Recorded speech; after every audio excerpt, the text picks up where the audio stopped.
Hi guys, Mantas here, and today we'll show you how to install Generatepress child theme. But before we do that, make sure you like this video and subscribe to my channel.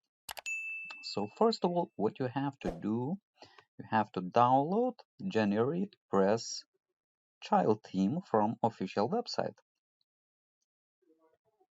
So just search Generatepress child theme, click on the first result, and here is all the documentation.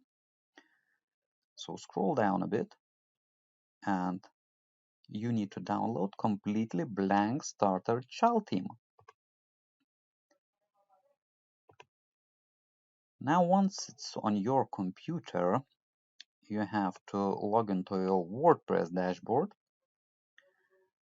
go to Appearance, Themes, and Add New.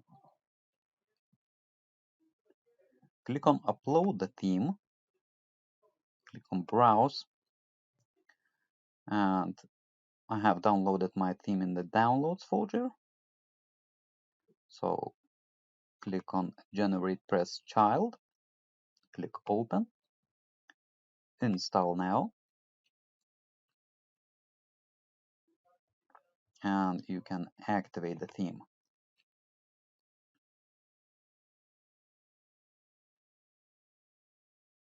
And there you have it.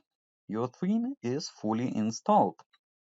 Now you can start modifying your website and adding more CSS or PHP codes or JavaScript, whatever you want to do for your website with Generatepress. I hope this video was helpful. Talk soon.